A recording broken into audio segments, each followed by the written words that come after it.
दिवाली की रात थी, पर जगदीश के घर में बिल्कुल सन्नाटा था।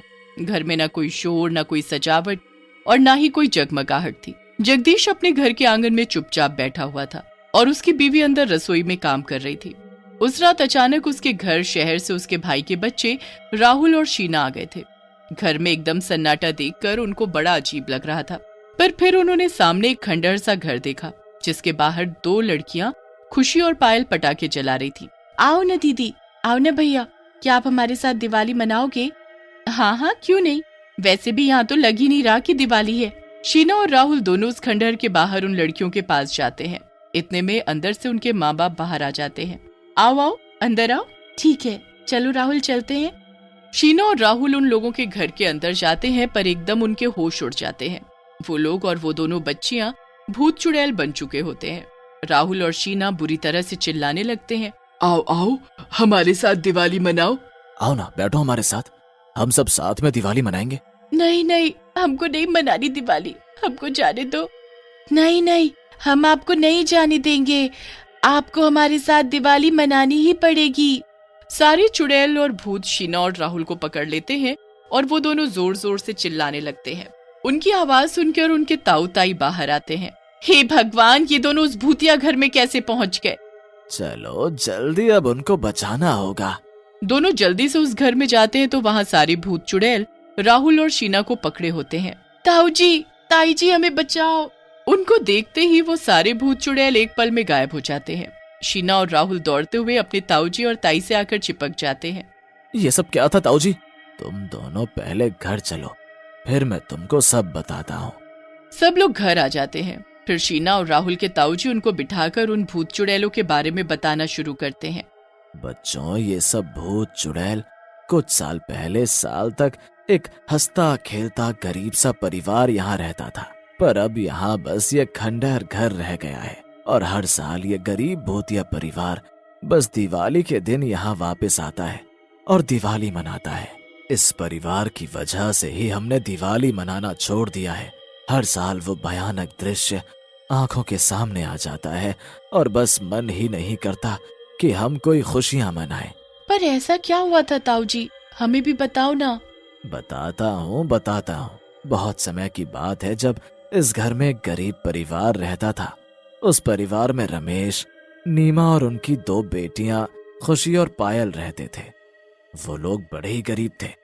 रमेश के पास कोई एक नौकरी नहीं थी। उसे जो काम मिलता था वो वही करके अपने घर का गुजारा कर रहा था। उनको बड़ी मुश्किलों का सामना करना पड़ रहा था। एक दिन रमेश और नीमा दोनों अपनी बेटियों के लिए बड़े परेशान थे। कुछ दिन से मुझे कोई भी काम नहीं मिल रहा, समझ नहीं आ रहा कि अब क्या करूं। खुशी और पायल भी अब स्कूल जाने की जिद करती हैं। स्कूल तो दूर की बात है, यहाँ मैं खाने का इंतजाम नहीं कर पा रहा। ऐसे कब तक चलेगा? अब तो दिवाली भी आनी है, दोनों नए कपड़ों की, पटाखों की जिद करेंगी। देखता हूँ कुछ, क्या पता कल कोई काम मिल जाए। कम से कम ये दिवाली तो ठीक से मन जाएगी हमारी। पर अगले दिन रमेश काम के लिए निकल पड़ता है। सब जगह जाकर वो काम मांगता है, पर कहीं भी जगह खाली नहीं होती। बेचारा सुबह से शाम तक यहाँ से वहाँ काम के लिए भीख सी मांगता रहता है और थक कर एक जगह बैठ जाता है। कैसे पाल पाऊंगा मैं अपना परिवार? मुझे तो कोई भी काम नहीं दे रहा, क्या मुंह लेकर जाऊं मैं अब? रमेश बैठा ये सब सोच ही रहा होता है कि तभी वहाँ एक आदमी आता है। रमेश को ऐसे देख वो उससे पूछ ही लेता है। अरे भैया, इतनी रात में यहाँ क्यों बैठे हो? जी साहब, बस काम की तलाश में निकला था। पूरा दिन हो गया पर कहीं काम नहीं मिला। घर जाने की हिम्मत नहीं हो रही, इसलिए यहाँ बैठ गया। अच्छा, तो तुमको काम चाहिए? जी साहब, बहुत जरूरत है। 2 छोटी बच्चियां हैं मेरी, घर में खाने को भी नहीं है। ठीक है, मेरे पास एक काम है तुम्हारे लिए। तुम कल मेरे घर आ जाना। मेरा घर यहीं मंदिर के पीछे वाला है, किसी से भी पूछ लेना, पवन नाम है मेरा। जी साहब, आपकी बहुत मेहरबानी। रमेश को एक उम्मीद जागती है और वो घर जाकर नीमा को बताता है। नीमा भी सुनकर बहुत खुश होती है। अब अगले ही दिन रमेश जल्दी जल्दी उठकर उस सेठ के घर पहुंच जाता है। अरे आ गए तुम, आओ आओ। जी साहब जी, देखो काम तुमको अपने घर से करना होगा। मेरा आदमी तुम्हारे घर सामान भिजवा देगा और तुमको काम भी सिखा देगा। बस फिर तुमको वैसा ही करना है। जी साहब, पर काम क्या करना है? पटाखे बनाने हैं, बहुत आसान काम है, पैसे भी अच्छे दूंगा। बस किसी को पता ना चले कि तुम काम क्या करते हो। जी साहब। आखिरकार रमेश को काम मिल जाता है और वो बड़ा ही खुश होता है। सेठ का आदमी रात के वक्त रमेश के घर बोरा भर भर कर सामान पहुंचा देता है और उसे पटाखा बनाना भी सिखा देता है। ठीक है, अब ऐसे ही तुमको पटाखे बनाकर इसी बोरे में भर देने, मैं कल आकर ले जाऊंगा। जी ठीक है। रमेश और नीमा अब दोनों ही पटाखे बनाने में लग जाते हैं। नीमा को इस बात की बड़ी खुशी होती है कि वो भी रमेश के काम में हाथ बटा पा रही होती है। दोनों मिलजुल कर अच्छे से मेहनत कर रहे होते हैं। खुशी और पायल अपने माँ बाप को काम करते देख जिद करने लगती है कि उन्हें भी पटाखे चाहिए। नहीं नहीं बच्चों, ये पटाखे हमारे लिए नहीं है, बाबूजी दिवाली पर तुम्हारे लिए दूसरे पटाखे ला देंगे।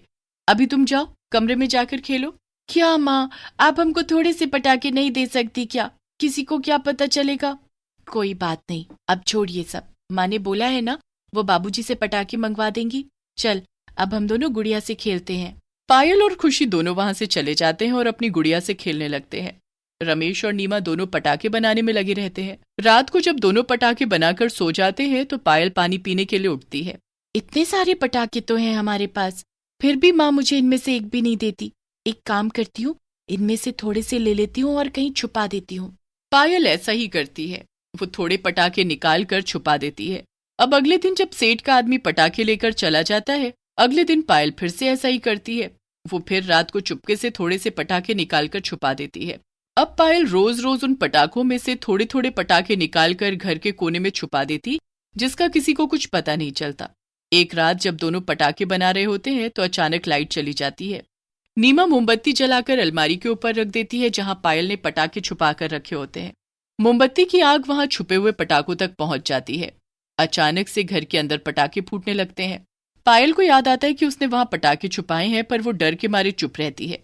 पटाखों की आवाज सुनकर नीमा और रमेश दौड़ते हुए आते हैं, पर इतने में तो पूरे घर में पटाखों से आग लग जाती है। पायल और खुशी बुरी तरह चिल्लाते हुए यहाँ वहां भागने लगते हैं। हे भगवान, ये क्या हो गया है? जल्दी से बच्चियों को बाहर ले चलो। नीमा, हमारा बचना मुश्किल है, तुम जल्दी से पायल को लेकर बाहर निकलो। मैं आपको ऐसे छोड़कर नहीं जाऊंगी। मैंने जैसा बोला वैसा करो नीमा, वरना हम सब मारे जाएंगे। नीमा और रमेश बहुत कोशिश करते हैं, पर आग पूरे घर में फैल चुकी होती है और चारों में से कोई भी बाहर नहीं निकल पाता। उस दिवाली की रात पूरा परिवार उस आग में जलकर मर जाता है। अगले दिन बस वहां एक खंडहर रह जाता है। हमने भी उनको बचाने की बहुत कोशिश और पानी फेंकना शुरू किया, पर हम कुछ ना कर सके। पर आपको ये कैसे पता कि पायल घर में पटाखे छुपाती थी और बाकी सब भी जो उनके घर में हो रहा था? नीमा तेरी ताई को सारी बात बताया करती थी, जो भी उनके घर होता था। और रही बात पायल, मरते वक्त चीख चीख कर पटाखे छुपाने की बात बता रही थी और रो रही थी, पर बेचारी, उसे क्या पता था कि ऐसा हो जाएगा। अब क्या ये भूतिया गरीब परिवार हमेशा इसी घर में रहता है? नहीं, हमेशा नहीं, बस दिवाली, और ये भूतिया गरीब परिवार दिवाली मनाने के लिए आता है। और दिवाली उनकी अधूरी रह गई थी, तो शायद उसी की वजह से वो बस उसी दिन यहाँ आता है। पर उनकी आत्मा को शांति मिलनी जरूरी है ताऊ जी, हमें कुछ करना चाहिए। नहीं, हम कुछ नहीं कर सकते और हमें करना भी नहीं चाहिए। अगर उस परिवार को साल में यहाँ आकर दिवाली मनाने में इतनी खुशी मिलती है तो यही सही। चलो खैर, बाहर बैठते हैं। हाँ, वो भूतिया परिवार अपने घर के आंगन में दिवाली मना रहा है। चलो आओ, देखो आकर। शीना, राहुल और उनके ताऊजी ताईजी बाहर आंगन में बैठते हैं और उस रात वो एक भूतिया परिवार को दिवाली मनाते देखते हैं।